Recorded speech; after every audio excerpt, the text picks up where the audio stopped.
नमस्कार, आर्यावर्त चैनल में आपका स्वागत है। भारत के ऑपरेशन सिंदूर पर देश के कुछ लोगों ने सवाल उठाए हैं। देश की विपक्षी पार्टियां कांग्रेस, समाजवादी पार्टी, उबाठा सेना, तृणमूल कांग्रेस और सभी धर्मनिरपेक्ष पार्टियां इसमें अग्रणी हैं। पहले ये लोग पाकिस्तान से युद्ध नहीं चाहते थे। अब ये लोग भारतीय सेना की जीत पर संदेह जता रहे हैं। इतिहासकार इब्न खाल्दुन ने बताया है कि उनका रवैया वास्तव में ऐसा क्यों हुआ है। ये लोग देशद्रोहियों जैसी बातें क्यों कर रहे हैं। 14वीं शताब्दी में इब्न खाल्दुन नामक एक प्रसिद्ध इतिहासकार रहते थे। उनकी पुस्तक मुकदमा को दुनिया भर में इतिहास के अध्ययन में एक मानक ग्रंथ माना जाता है, क्योंकि उन्होंने अपने सिद्धांत के माध्यम से विश्व के मानव इतिहास का एक आयाम प्रस्तुत किया है। कोई भी राजवंश, कोई स्थापित शक्ति लगभग 4 पीढ़ियों के बाद रसातल में गिर जाती है और इसके लिए उसके संस्थापकों की चौथी पीढ़ी ही जिम्मेदार होती है। खाल्दुन ऐसा कहते हैं। एक नए राजतंत्र की स्थापना होते ही उसमें उसके विनाश के बीज बो दिए जाते हैं। उन्होंने ये भी दावा किया है कि खाल्दुन का तर्क भी बहुत दिलचस्प है। मानव इतिहास में ऐसे सत्ता संघर्षों का विश्लेषण करते हुए उन्होंने अज़बिया यानी विस्थापितों की जनजातीय वफादारी का सिद्धांत प्रस्तुत किया है। अज़बिया एक समूह के लोगों की पारस्परिक एकनिष्ठ निष्ठा है जो स्थापित नागरिक समाज से बाहर एक स्वतंत्र और स्थायी जीवन जीते हैं। उनमें निष्ठा या प्रतिबद्धता के लिए आत्मसमर्पण करने की प्रतिबद्धता पाई जाती है। खाल्दुन ऐसे जनजातीय भाईचारे को अज़बिया कहते हैं। ऐसे समूहों का स्थापित नागरिक समाज में कोई स्थान नहीं है तथा ऐसे समूह राजशाही के शासन के अधीन नहीं है। स्थापित समाज में उनका कोई स्थान नहीं है।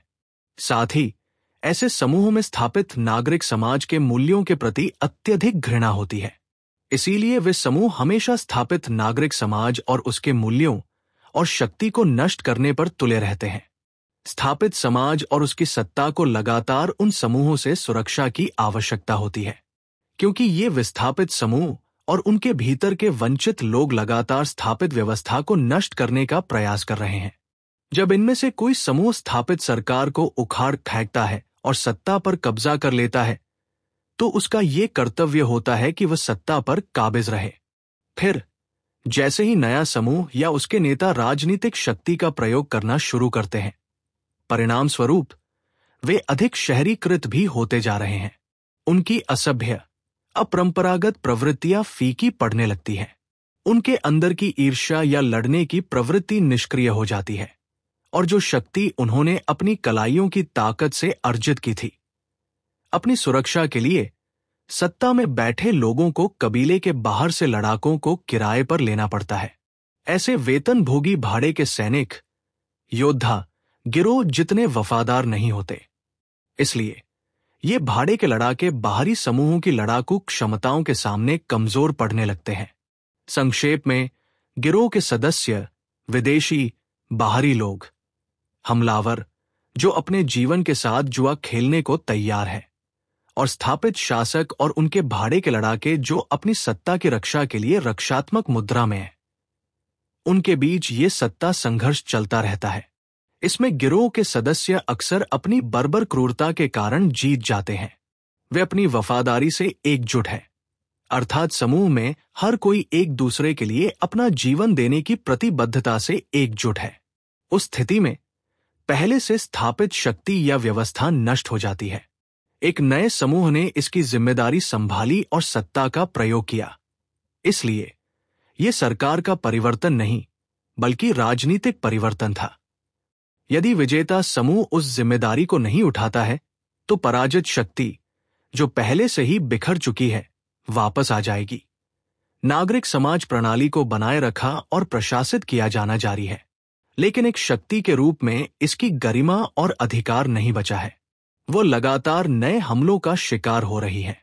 संक्षेप में कहें तो उस सामाजिक व्यवस्था का लूट का शिकार होने के अलावा कोई अर्थ नहीं है, क्योंकि ऐसा समाज और उसका नेतृत्व लड़ने की इच्छा शक्ति खो चुका है। ऐसा क्यों होता है, जबकि पिछली सरकार बनाने वाले गुट में लड़ने वालों के बीच भाईचारे की भावना प्रबल है। उस समूह में हर कोई लड़ने के लिए तैयार है। एक दूसरे के लिए अपनी जान देने को तैयार है। इसमें कोई राजा या गुलाम नहीं है, लेकिन गिरोह का नेता ही नायक होता है और सभी टीम के सदस्य उसकी निर्णय लेने की शक्ति और उसके वचन का सम्मान करते हैं। हालांकि वह एक नेता के रूप में कार्य करता है, ये जानते हुए कि उसकी ताकत उसके सहयोगियों की वफादारी और कौशल में निहित है, और इस प्रकार उनके बीच समानता और भाईचारा पनपता है। स्वाभाविक रूप से यदि वह समूह स्थापित सरकार को नष्ट कर देता है और एक नई राजशाही स्थापित करता है, वह जनजाति का नेता या मुख्य राजा होता है। बाकी लोग उसे राजा मानते हैं, लेकिन अपनी शक्ति का प्रयोग करते समय नया शासक अपने सहकर्मियों के साथ सम्मान और सहपाठियों जैसा व्यवहार करता है। एक टीम का नेता जो सभी बराबर खिलाड़ियों की टीम में अंतिम निर्णय लेता है, उतना ही महत्वपूर्ण होता है जितना कि वह टीम लीडर। बल्कि न तो उसके सहकर्मी उसे महान मानते हैं और न ही नया राजा स्वयं को महान मानता है। इसीलिए नई सरकार सुचारू रूप से काम कर सकेगी। नए राजा और उसके सहयोगियों के पास अपनी अर्जित शक्ति को बनाए रखने की ताकत भी है। हालांकि जैसे ही ये समूह खुद को नए शासक के रूप में स्थापित करता है और नागरिक समाज में बदलना शुरू करता है, जैसे जैसे समय बीतता है, उनकी ईर्ष्या और लड़ने तथा अपने जीवन को जोखिम में डालने की इच्छा खत्म हो जाती है। उनमें से लड़ाकू लोग शिथिल और उदासीन हो जाते हैं तथा जीवन की सुख सुविधाओं के आदी हो जाते हैं। लेकिन संसाधन उपलब्ध है। वहां से वेतन पर लड़ने वाले भाड़े के लड़ाकों की भर्ती की जाती है या सेनाएं खड़ी की जाती है। यह सब राजा की अगली पीढ़ी के सामने होता है। यही कारण है कि राज सिंहासन या राजवंश के उत्तराधिकारी की अगली पीढ़ी अपने पिता से नागरिक सत्ता का सफलतापूर्वक प्रयोग करने का पाठ सीखती है, लेकिन एक दूसरे के लिए अपनी जान जोखिम में डालने की प्रवृत्ति उन्हें विरासत में नहीं मिली है। इसी प्रकार पिता के सहकर्मियों की दूसरी पीढ़ी भी समानता की मानसिकता का अनुभव नहीं करती। प्रमुख के रूप में प्राप्त शक्ति के साथ बड़े होने वाले सहकर्मियों की दूसरी पीढ़ी में उनके हित और स्वार्थ स्थापित व्यवस्था में उलझे हुए हैं।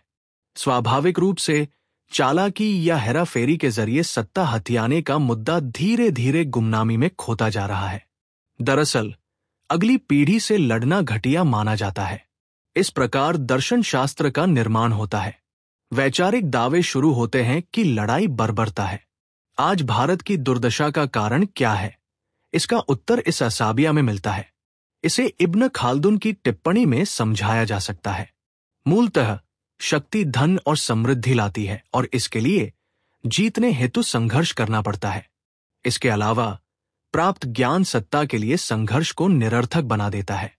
आज भले ही पाकिस्तान भारत पर हर तरह से हमला कर रहा है, लेकिन जो लोग युद्ध नहीं चाहते, उन्हें देश और समाज की कोई परवाह नहीं है। उनका हित स्थापित व्यवस्था में निहित है और उन्हें ये भय सताता रहता है कि यदि युद्ध छिड़ गया तो वे अपनी सारी संपत्ति भी खो देंगे। स्वाभाविक रूप से ऐसे लोग लड़ाई के खिलाफ हैं। ऐसे लोग भी हैं जो किसी भी कीमत पर शांति खरीदने की वकालत करते हैं। वे इसके लिए दार्शनिक तर्क गढ़ते हैं। ये बौद्धिक तर्क युद्ध के विरुद्ध खड़े होते हैं। अगर आपको ये वीडियो पसंद आया तो इस वीडियो को लाइक, शेयर कीजिए और आर्यावर्त चैनल को बेल बटन दबाकर सब्सक्राइब करना ना भूले। धन्यवाद।